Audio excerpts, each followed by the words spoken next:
What's up, YouTube family? It's Jake, the Ticket Leprechaun, on my big day, St. Patrick's Day.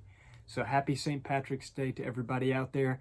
I planned on wearing my get-up I wear at the ball games, but I didn't have it home with me since we're kind of quarantined like everybody else, but wanted to do a pretty cool video. To kind of lead things off, I usually share a Bible verse, and not so much a Bible verse this time, but more of a saying. So I like to say I'm not lucky, but that I am blessed. God has provided a lot for me and my family, and I'm very thankful for that. But without further ado, I'm going to do a little bit different video. If you've got really good eyesight, you can probably see some of the stuff lined up behind me there. Don't want to give away too much, but St. Patrick's Day is all about the green, okay? So I'm going to do my top 17, in honor of St. Patrick's Day, March the 17th, my top 17 most valuable cards that I have as of St. Patrick's Day 2020. So I'm going to walk through those with you guys here in just a minute. But full disclosure, I'm not, citing prices to brag or anything like that. It's more so just to kind of rank them and let you guys know kind of what they're worth. And when I look back on this video in the future, hopefully they've gone up, right? I mean, everybody likes for their cards to be valuable, even though I'm in it for collecting. I don't plan on selling anything or anything like that, but it is nice to know that it does have some value. That's pretty cool. Without further ado, though, let's get to the cards. All right, guys, let's get things rolling with my top 17 most valuable cards, all about the green here for St. Patrick's Day. I've got them separated out a little bit, so going to try and not show the next card until we get to it, but talk a little bit about each one along the way. Number 17, this Perez Steel Joe DiMaggio autograph. He is a Hall of Famer, obviously famous for his 56-game hitting streak. I acquired this card probably about 5 years or so ago on one of the forums online, so happy to have that as one of my Hall of Fame autographs.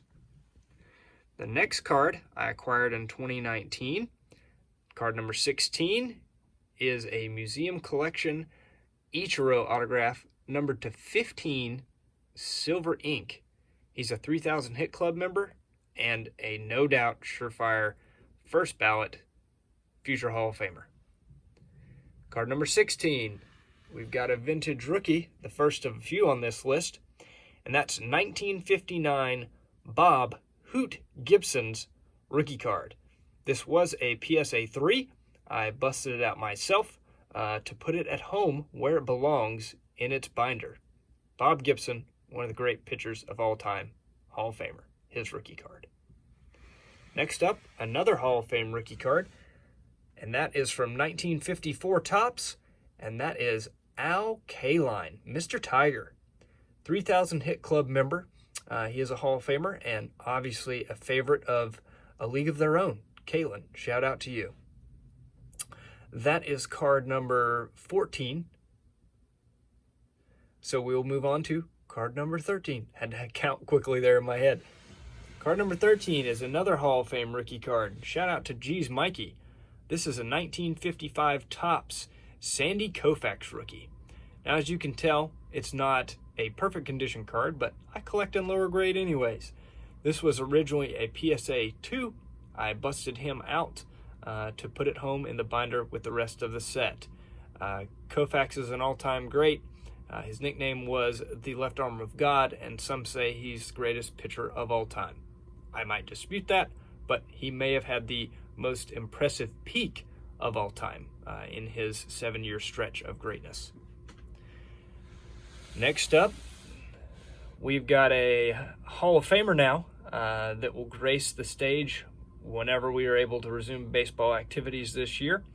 This is a Derek Jeter autograph from Upper Deck, a 4-quad-piece jersey numbered to just 22.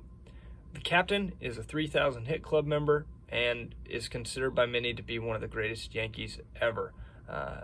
On the other hand, a lot of people think he's one of the most overrated players of all time. But I think he is cemented as one of the greats, as being top 10 in hits all time. We've got some vintage up next. The Say Hey Kid, 1952 Bowman, Willie Mays. This was a PSA 2. Great card that's a part of my 1952 Bowman complete set. He's a member of the 500 Home Run Club as well as the 3,000 Hit Club. Spoiler alert, this isn't the last time you will see Willie on this list. Up next, we've got Ernie Banks, Mr. Cub. This is his 1954 Topps rookie card. As part of my 54 Topps complete set. He's a 500 Home Run Club member. This is a great card. It was a PSA 2 before I busted him out to put him at home in the set with the binder, just like all of my vintage. One of my all-time favorite players, none other than Ken Griffey Jr. This is his 2013 5-star autograph, numbered to 30. This set was extremely popular. At one point, I actually had almost all of the Hall of Famer autographs from 2012, 2013, 2014, 2015, part of 2015, 5-star autographs, and then decided to give it up as I was tired of being held hostage for certain cards that I needed for these sets, especially with so many low print runs. But this Griffey was definitely one that I kept and is one of my most valuable autographs that I have. Griffey is many a favorite for people here on YouTube and is a member of the 500 Home Run Club. Next up, we have another appearance by Mr. Sandy Koufax. This is his 2013 5-star autograph. It is also numbered to 30. He has a beautiful autograph. I own a couple Sandy Koufax autos. I also have his 2012 5-star, but here he is on the popular 2013. Now we're going to get into the top 7. These next 7 are kind of in a tier of their own. They are a jump up in value for sure. So we'll go through these. Hopefully the shadows here in the corner aren't too bad and you guys can see the cards pretty well. 1956 Topps Mickey Mantle, the Mick. This was a PSA 3. I busted him out to put him in my complete 1956 Topps set. This was the year he won the Triple Crown, AL Triple Crown. He's a 500 Home Run Club member. Many think that he's the greatest ever, and would have been the greatest ever numbers-wise had it not been for his injuries that nagged him. Definitely one of the most popular players in the hobby. The Mick, the Commerce Comet, Mickey Mantle. Next up is a name people probably didn't expect to see, but Tony Lazzeri, a member of the 1927 Yankees and Hall of Famer, is a very tough autograph. I actually purchased this from Bill, the Hall of Fame collector here on YouTube, as a cut autograph and submitted this to SGC before they discontinued their autograph service last year. It was the first time I ever did that, making the cut. You can check out that video where I reveal it. I kind of go through the process of cutting it up and how I attached it and all that good stuff. It was fun. It was really cool. It was a rewarding process and a very valuable card. Very thankful to Bill for letting me get in on that deal. Also, Bill, the Hall of Fame collector. Check him out if you haven't. Bill for Hall of Fame, YouTube Hall of Fame collector 2021. Now we're going to move on to the top 5. Obviously proud of all my collection, but this top 5 has gotten pretty dang impressive in the last couple years. I'll try and remember when I added all of these as well as we go. The next card is a Hall of Fame rookie card. That's right. That's the 55 Topps Roberto Clemente rookie card.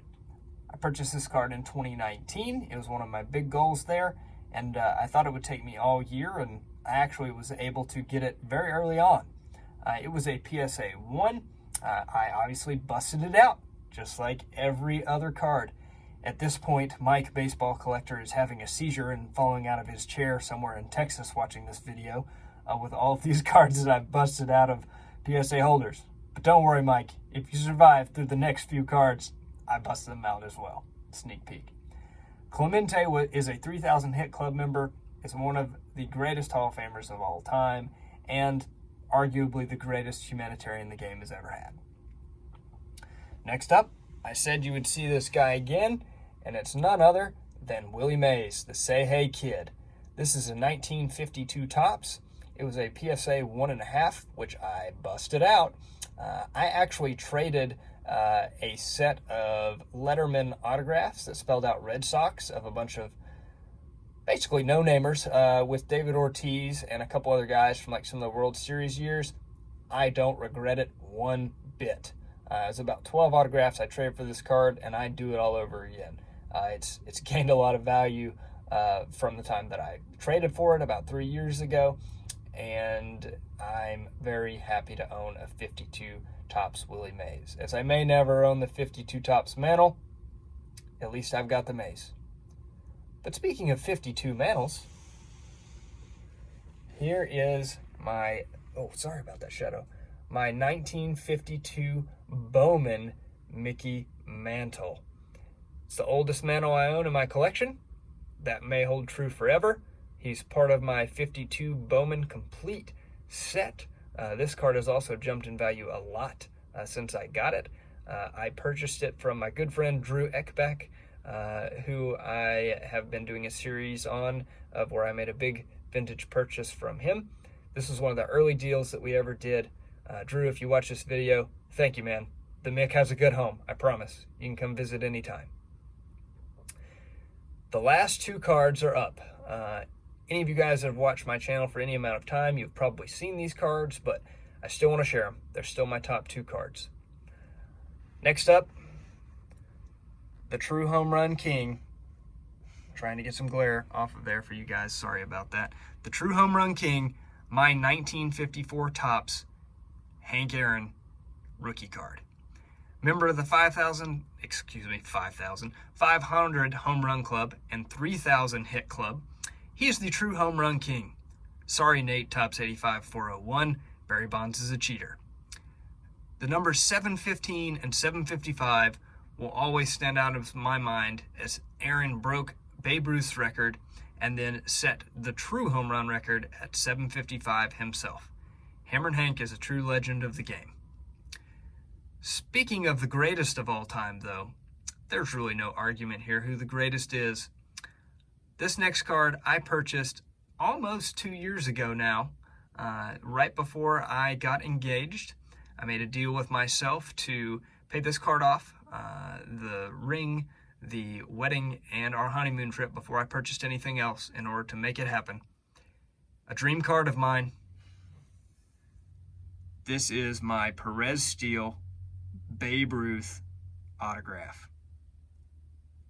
The Sultan of SWAT, the Sultan of SWAT, the Colossus of Clout, the Colossus of Clout, Babe Ruth.